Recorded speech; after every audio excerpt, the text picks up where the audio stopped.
This is the village of Dagwadugu. 15 years ago, it was much bigger than it is today. But now people are leaving because of river blindness.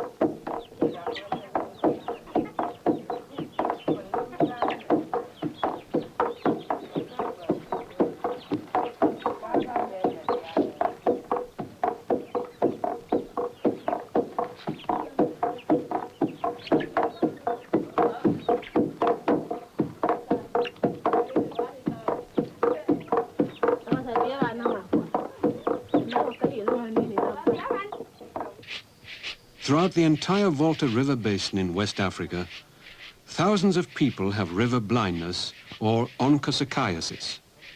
It impairs vision and ultimately it can destroy all sight. The disease is transmitted by a female black fly. In biting humans, the fly deposits infectious parasites on the skin. The flies breed in rivers, and that's why the disease is called river blindness. River blindness. It affects people in many parts of the world, but it's most severe in several countries in West Africa. Some of the poorest countries in the world are in this region. Water. The rivers are perhaps their most precious resource. Here the soil is fertile. Here the people can farm the land, grow crops, raise livestock.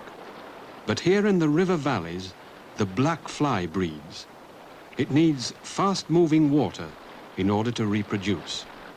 The tragic paradox is that the water is vital, both to the people of the region and for the cycle of the disease.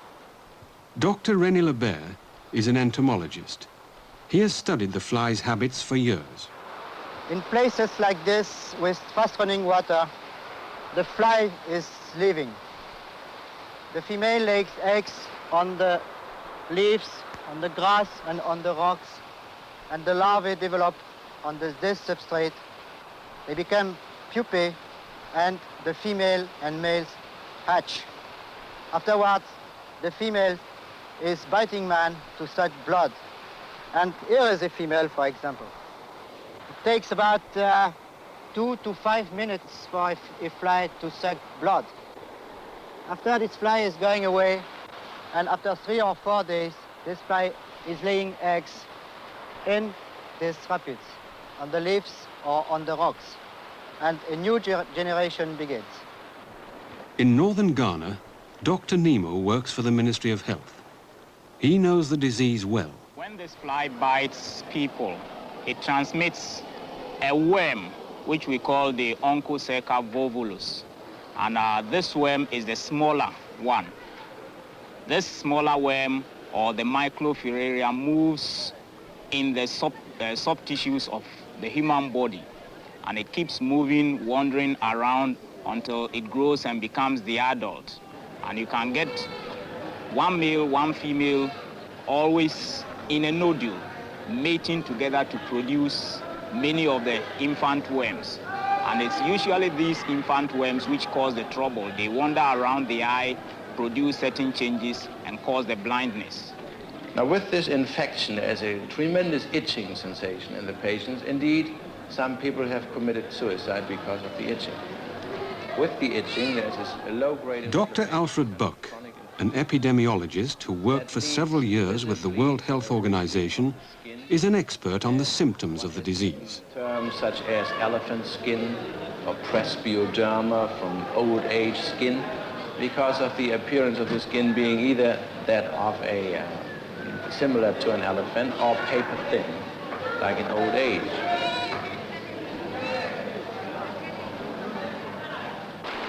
But But blindness remains the most destructive effect of the disease. In some villages, as many as 15% of the people are totally blind. Many are men in their 30s and 40s, their most productive years.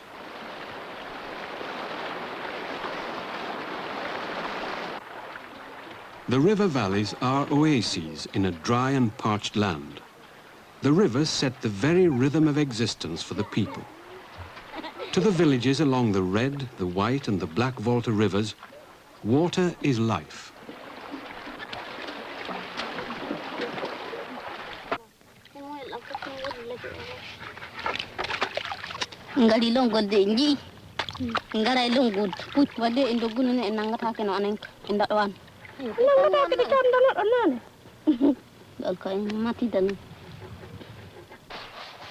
Water is life.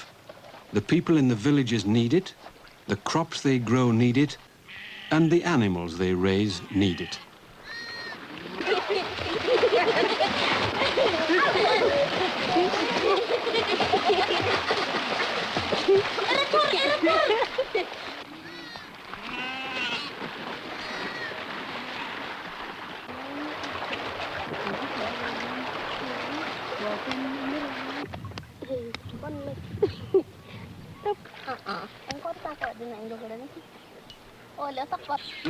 Life is hard in these valleys. The people are poor. There are few animals, a small plot of land. Without water, there'd be nothing. In the fields, under the scorching sun, work is hard. The rains, when they come, are uncertain. The water from the rivers is precious indeed. But the rivers are treacherous. They produce the black fly that brings blindness. In the village, life goes on. The cycle of life. Cooking food and weaving baskets, making tools for the fields and nets for the fishermen, giving birth and dying.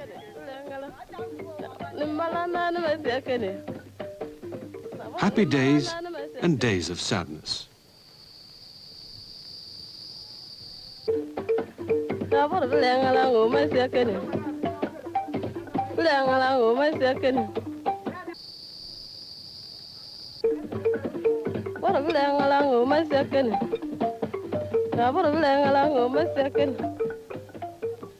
And in the midst of this are the blind, isolated in loneliness and darkness. In this village of Taguadougou, which is at 7 kilometers of the breeding place of the vector, we can see the severity of the disease on the public health and economic point of view. In this village, you have more than 75% of people with onchocerciasis. There are about 50 people in the village, and 6 of them are blind, and all the young people are living. Blindness comes slowly over many years of being bitten by the fly. But blindness does come. As the infections mount, the human body slows down. Vitality drains away. Darkness comes, and life is then a kind of helpless vigil. When that happens, a village begins to die. This in villages that are already desperately poor.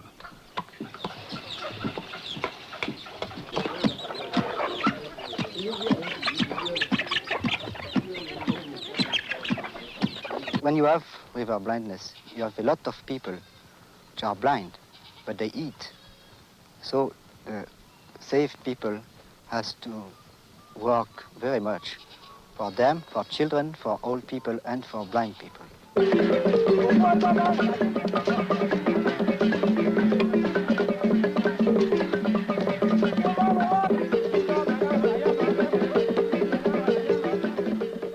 When a village is overtaken by river blindness, social upheaval begins. The normal patterns of life are twisted, upset, and reversed. This is a common sight in the villages, a small boy leading a chain of blind people or guiding them in the small tasks they can still perform.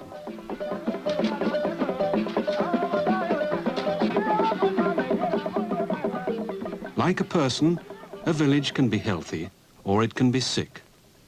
Along the Volta rivers, you find many villages that are sick.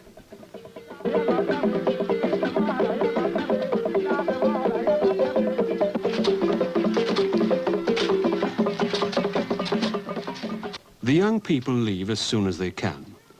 Those who stay eventually become blind.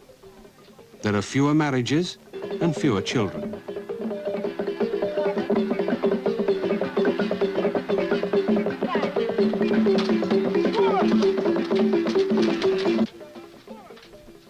Many villages have died or are abandoned. Their fields are barren and deserted.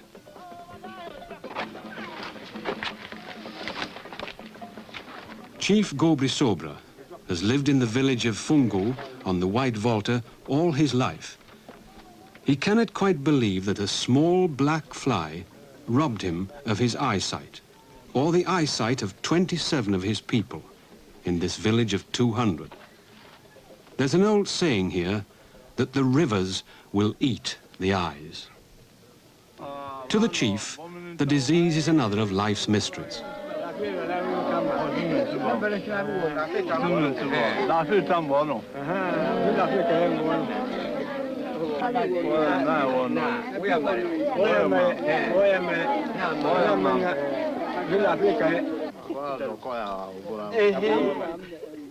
This farmer lost his sight 3 years ago.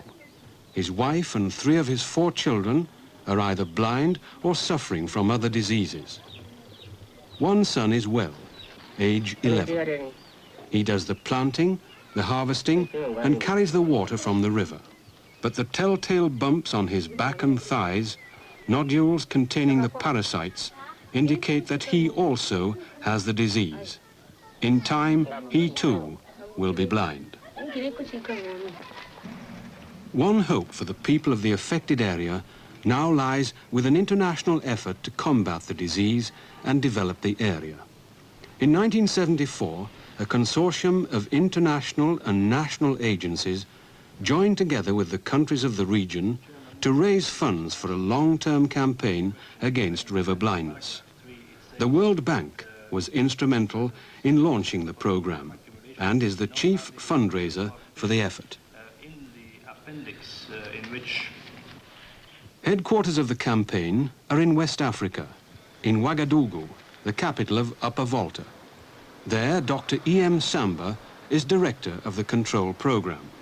Certainly, clearing one disease doesn't mean automatically the people will be healthy. They have other diseases.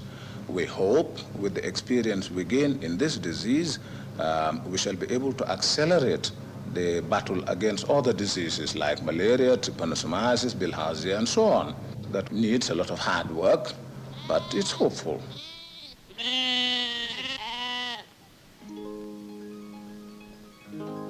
Because of the magnitude of the task, a regional approach is absolutely essential. An entire river basin is involved. It's larger than France and covers parts of 7 countries with a total population of more than 12 million. In these countries, river blindness represents a significant obstacle to development in many areas. Per capita incomes are very low. Illiteracy is high. There are few schools and fewer hospitals. In Upper Volta, for instance, there's 1 physician for every 50,000 people. So development is necessary, and here in West Africa, development means, first of all, improved agriculture. But before the potential could be tapped, before development could begin, the disease had to be attacked. The first step was accurate diagnosis. Doctors have worked on the problem for many years. There are many ways of diagnosing river blindness, such as nodules on the body, testing of eyesight, and skin biopsy. This last method is perhaps the best. You take a tiny piece of skin and examine it.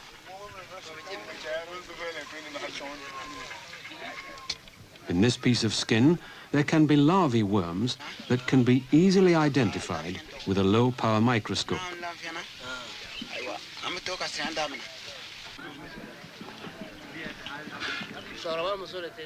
After diagnosis, the next step is treatment. Effective treatment for thousands of people.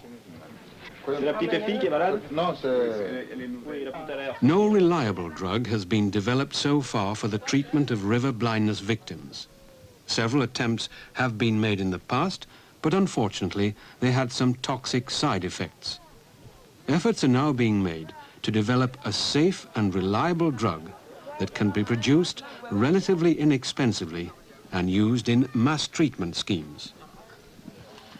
Some progress has been made, but much more is required.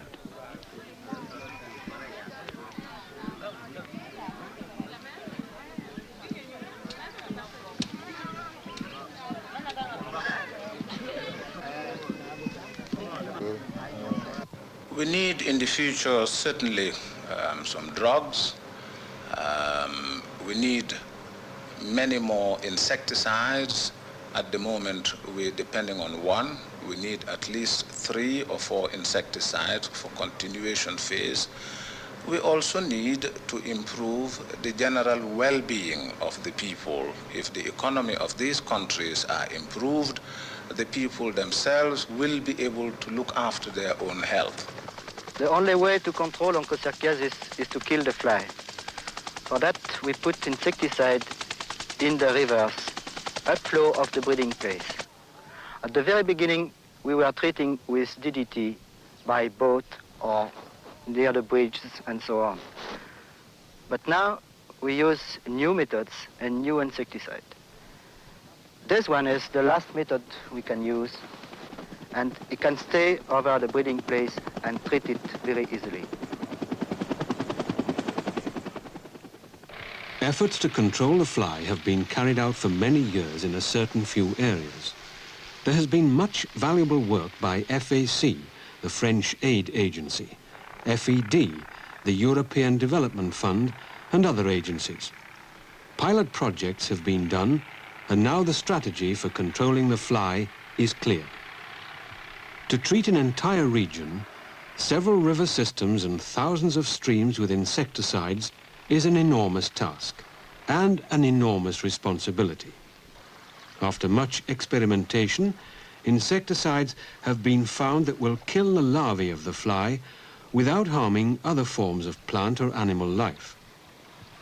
But continuous surveillance is done to ensure that the products used continue to do the job properly. If, in spite of precautions, the environmental equilibrium is somehow upset, methods of application, dosages, formulations, even the insecticide will have to be changed. In the first phase of the campaign, these and other questions were explored, and there has been considerable success. Today, more than 65% of the original control zone is absolutely free of transmission of the disease. During the rainy season, the foliage thickens and conceals countless streams and small rapids where the fly breeds. Rains wash out many roads and make breeding spots inaccessible. Helicopters are the answer. They can bring the attack even to the most remote spots. Thousands of breeding sites have been identified. It's important to hit them all because the fly has an amazing flight range, up to several hundred miles when helped by the wind. It must be prevented from coming back to the areas already treated. The situation is very good now. We have 85% of the onco area under control. Of course, we have our ups and downs. Like all battles, we lose a few wars and win many more, but the net result is very hopeful indeed. Some problems remain to be tackled. Because the fly can travel great distances, flies from outside the control zone can sometimes re-invade the zone in certain areas. Measures are now being taken to determine the feasibility of extending the control zone to the south, and to the west. Despite these challenges, there already has been considerable success with the program. In the village of Finkolo, in Mali, river blindness has been controlled. The fly was once in command here. Then an experimental program was started. And today, tea plantations flourish. Elsewhere in the area, there have been impressive results also. About 1 million children, born since the beginning of the program, are completely free of infection from river blindness. Repos, attention, repos, attention, repos, attention, avancez la première vague.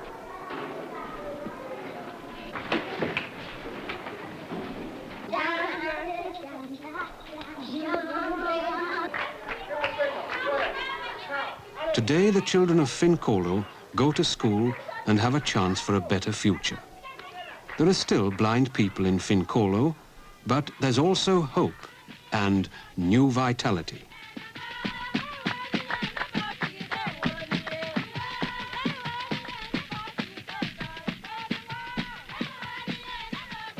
The fight against river blindness will be long. Much remains to be done. Development of the region will take still more time and money.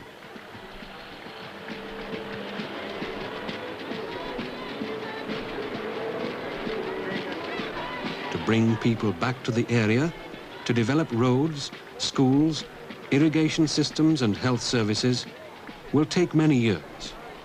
Regional and international cooperation is essential. In a very real sense, this is a test for the governments of the area and for the international community.